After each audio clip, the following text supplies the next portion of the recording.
मैंने 25 साल का विजन देश के सामने रखा है, लेकिन ये भी जरूरी है हम अतीत का भी ध्यान रखें। जैसे एक शहजादे दिल्ली में है, वैसे ही एक शहजादे पटना में भी है। एक शहजादे ने बचपन से पूरे देश को और दूसरे शहजादे ने पूरे बिहार को अपनी जागीर समझा है। इन दोनों शहजादों के रिपोर्ट कार्ड एक जैसे ही हैं। इनके रिपोर्ट कार्ड में सिवाय घोटालों और बेलगाम कानून व्यवस्था के सिवाय कुछ भी नहीं है। याद कीजिए कैसे बिहार में अपहरण उद्योग चलता था, कैसे बड़े बड़े घोटालों से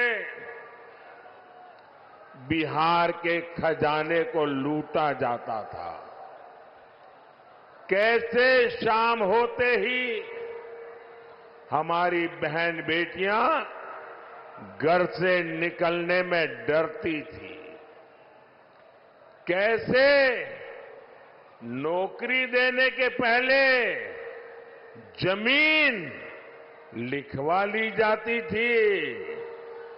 साथियों, आज नीतीश जी के नेतृत्व में एनडीए सरकार बिहार के विकास के लिए दिन रात काम कर रहा है। हमारी प्रेरणा कर्पूरी ठाकुर है, जिन्हें कुछ समय पहले भारत रत्न देने का सौभाग्य हमें मिला है। पिछले 10 साल में बिहार में हमने 40 लाख गरीबों को पक्के घर दिए हैं, करीब 1.25 करोड़ गैस कनेक्शन दिए हैं।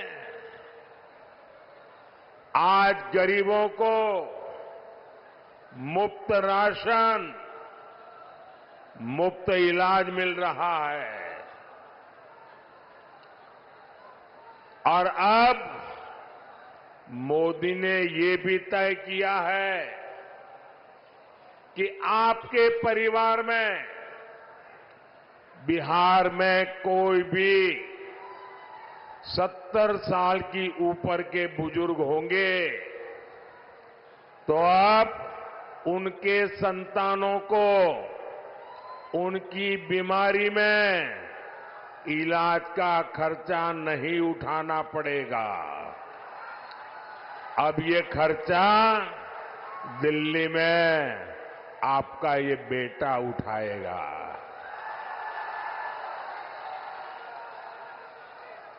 सत्तर साल के ऊपर के हर बुजुर्ग को 5 लाख रुपए तक मुफ्त इलाज मिलेगा। मेरे बिहार के साथियों, मेरे दरभंगा के साथियों, मेरा एक काम करोगे? जरा हाथ ऊपर करके बताइए, करोगे? पक्का करोगे? देखिए, काम करना। जब आए भी इन दिनों गांव-गांव जाते होंगे, मोहल्ले में जाते होंगे, छोटी छोटी बस्तियों में जाते होंगे, अगर वहां पर कोई परिवार ऐसे आपके ध्यान में आ जाए जिनको अभी पक्का घर मिलना बाकी है, गैस का कनेक्शन मिलना बाकी है, नल से जल का कनेक्शन बाकी है, आयुष्मान का कार्ड नहीं पहुंचा है तो उनको कह देना कि मोदी जी की गारंटी है 4 जून के बाद नई सरकार बनने के बाद हम 3 करोड़ नए घर बनाने वाले हैं। तो आप मेरी तरफ से उन सब परिवारों को गारंटी दे देना, मेरे लिए तो आप ही मोदी है। साथियों, दरभंगा का एयरपोर्ट हो, रेलवे स्टेशन हो, अमृत भारत ट्रेन हो, आधुनिक सड़कें हो, हर तरफ काम हो रहा है। दरभंगा एम्स की अड़चनों को भी दूर किया जा रहा है।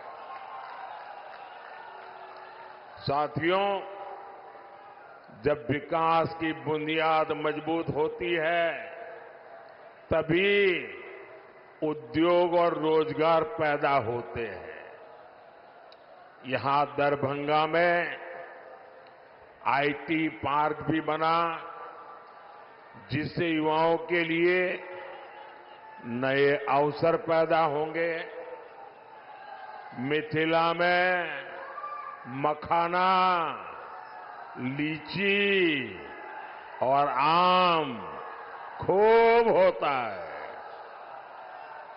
अच्छी सड़कों और इंफ्रास्ट्रक्चर से इसका एक्सपोर्ट दुनिया भर में बढ़ेगा। यहां के मखाने को दुनिया तक पहुंचाने के लिए हमारी सरकार ने मखाने को जीआई टैग दिया है। साथियों, हमने बिहार में महिला स्वयं सहायता समूहों को 42,000 करोड़ रुपए की सहायता बैंकों से दी है। 42,000 करोड़ रुपया। दरभंगा, मधुबनी में 11 लाख महिलाएं इन समूहों से जुड़ी है। दरभंगा में इन बहनों ने शिल्प ग्राम की शुरुआत भी की है और आपकी मधुबनी की पेंटिंग का प्रचार तो खुद मोदी पूरी दुनिया में करता रहता है। आज आगे बढ़ती हमारी बहनों की ये खुशी यही मोदी को मेहनत करने का हौसला देती है। साथियों, आपको पता है कि संविधान ने लंबी चर्चा के बाद हमारा संविधान बना, तब एक मुद्दे पर सबसे ज्यादा चर्चा हुई थी। बाबा साहब आम्बेडकर थे, डॉक्टर राजेंद्र बाबू थे, देश के बड़े बड़े विद्वान थे और संविधान में धर्म के आधार पर आरक्षण देना कि नहीं देना, इस पर गंभीर चर्चा हुई और बाबा साहब के नेतृत्व में संविधान सभा ने 75 साल पहले तय किया कि हमारे देश में धर्म के आधार पर आरक्षण नहीं दे सकते हैं, देश को फिर से नहीं बांट सकते हैं। बाबा साहब आम्बेडकर ने इसके विषय में खुले आम वकालत की कि धर्म के आधार पर आरक्षण नहीं होगा। इतना ही नहीं, पंडित नेहरू ने भी धर्म के आधार पर आरक्षण का विरोध किया। लेकिन अब जब हमारे गरीब, एससी, एसटी, ओबीसी का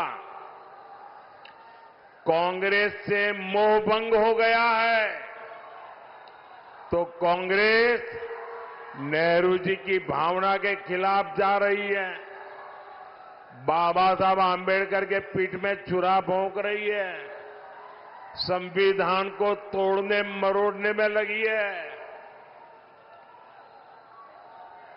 कांग्रेस लगी हुई है कि ओबीसी कोटे को कम करके धर्म के आधार पर उसमें से डाका डाल के मुसलमानों को आरक्षण दे दिया जाए।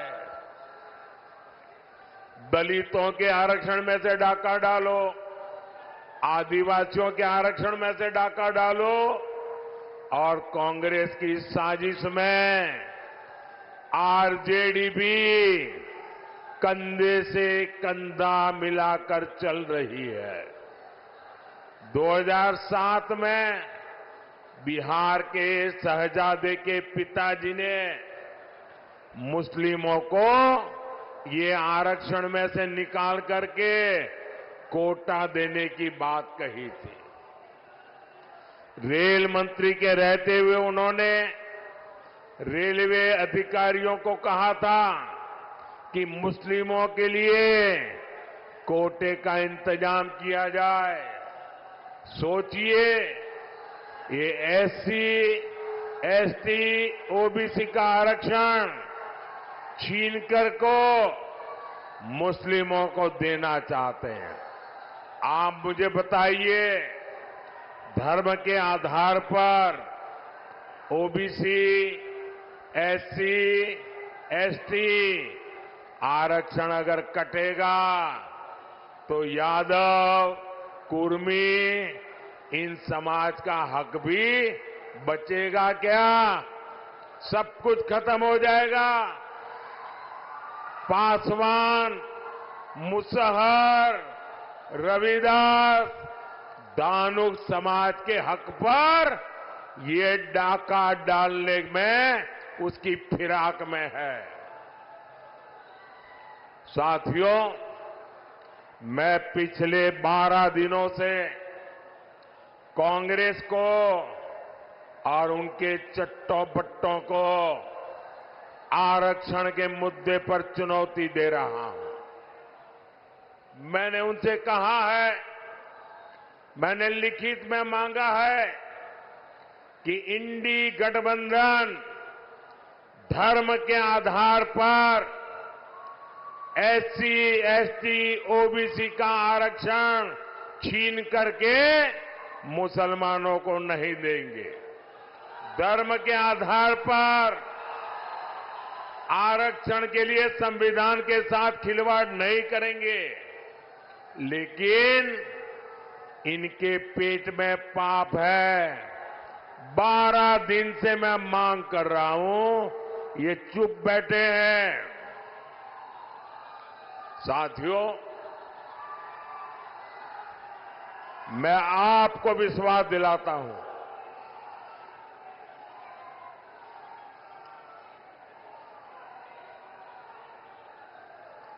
मैं आपको विश्वास दिलाता हूं, जब तक मोदी जिंदा है,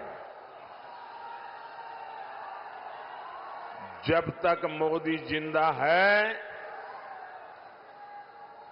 एससी, एसटी, ओबीसी के आरक्षण पर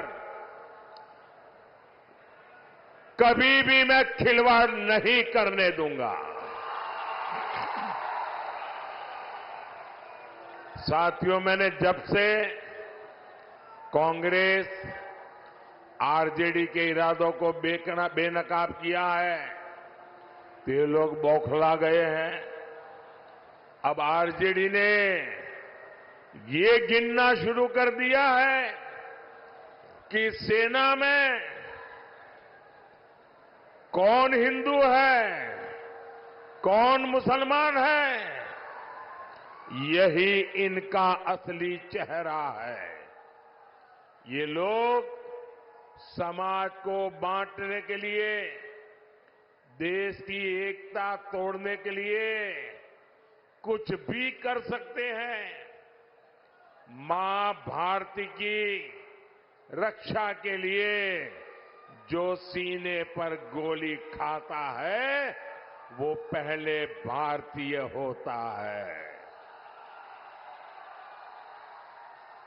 और ये आरजेडी के लोग उसे हिंदू मुसलमान की नजर से देखते हैं। मैं जरा हिंदू मुसलमान का बंटवारा करने वालों को पूछना चाहता हूं, क्या अब्दुल हमीद जी को हम इस सिर्फ इसलिए याद करते हैं क्योंकि वो मुसलमान थे?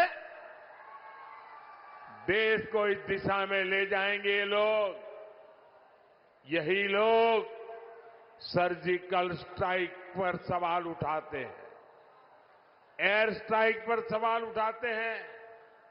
यही लोग आर्मी चीफ को गाली देते हैं। आखिर किसको खुश करने के लिए किसके इशारे पर ये बोला जाता है? देश सब देख रहा है, जनता है, सब कुछ जानती है। देशवासी सब देख रहे हैं। साथियों, आरजेडी का इतिहास सामाजिक न्याय का मुखौटा लगाकर हमेशा तुष्टीकरण करने का रहा है।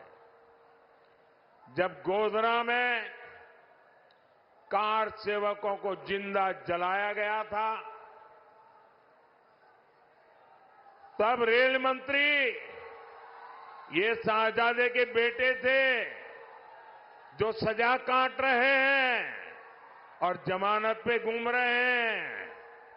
उन्होंने दोषियों को बचाने के लिए सुप्रीम कोर्ट के एक जज की कमेटी बनाई, बेनराजी कमेटी।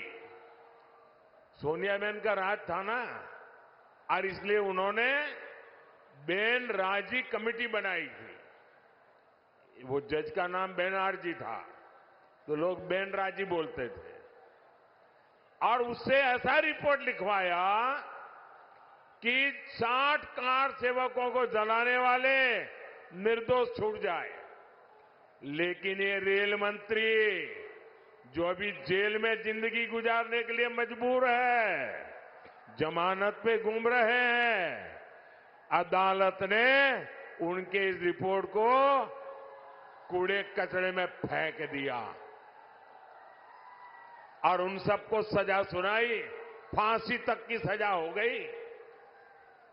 पूरी दुनिया को पता था कि कार सेवकों को जिंदा जलाया गया था, लेकिन तब फर्जी जांच रिपोर्ट बनवाकर कार सेवकों पर ही दोष मढ़ने की साजिश रची गई थी। यही इनका इतिहास है, यही इनकी सच्चाई है। साथियों, हमें बिहार को लालटेन के दौर में वापिस नहीं जाने देना है। अभी आपको पता होगा, ये शहजादे दिल्ली वाले एक नई बात लेके आए हैं। आप मुझे बताइए भाइयों बहनों, हमारे परिवार में जो माता पिता होते हैं वो मेहनत करके कुछ न कुछ बचत करते हैं कि नहीं करते हैं? कुछ न कुछ बचाते हैं। उनके मन में रहता है कि एक छोटा सा घर बना दूं, बच्चों को काम आ जाएगा। एक छोटी सी गाड़ी ला दूं, बच्चों को काम आएगी। खेत खरीद के रखो, बच्चों को काम आएगा। हर मां बाप के मन में ये इच्छा रहती है कि वो अपने मरने के बाद बच्चों को कुछ न कुछ देकर के जाए। हर मां बाप की इच्छा रहती है। अब एक कांग्रेस ऐसा कानून बनाना चाहती है कि दिल्ली में उनकी सरकार बनेगी तो आपके मां बाप ने जो कमाया है वो अब आपको नहीं मिलेगा। आपके पिताजी अपना 10 एकड़ का खेत होगा तो आपको नहीं दे पाएंगे। 2 घर है तो नहीं दे पाएंगे। आधा ये इनकी सरकार छीन लेगी। 55% विरासत पर टैक्स लगाने का ये फतवा लेकर के आना चाहते हैं। क्या आपकी मेहनत की कमाई किसी सरकार को लूटने देंगे? किसी सरकार को लूटने देंगे? ये कांग्रेस वालों को लूटने देंगे?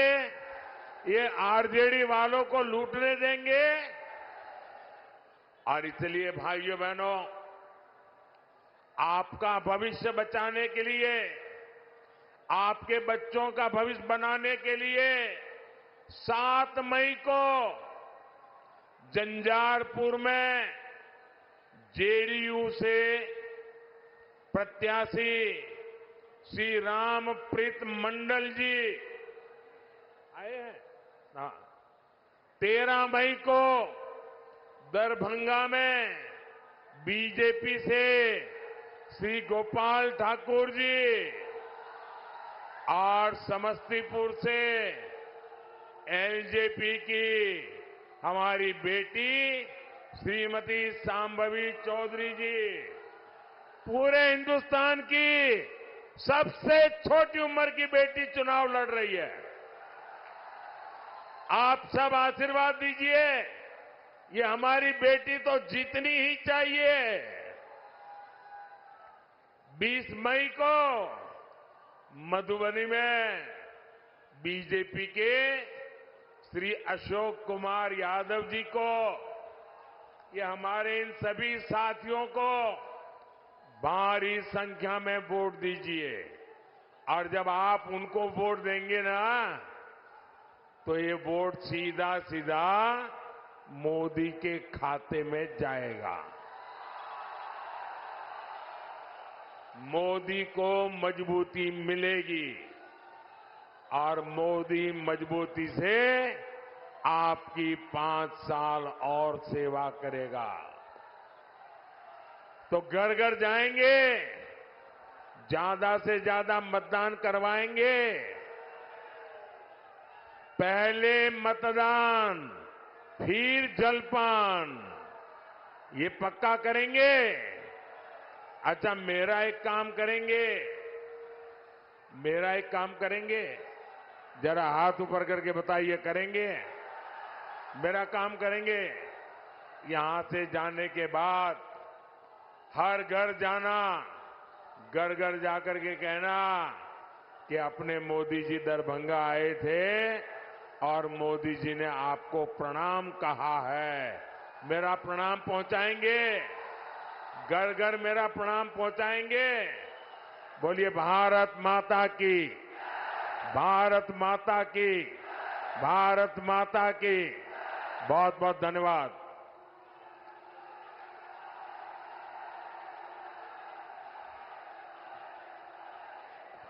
बहुत बहुत आभार माननीय प्रधानमंत्री जी के। आई मिथिला का पावन भूमि पर, जनक नंदिनी मां सीता के भूमि पर बहुत बहुत आभार।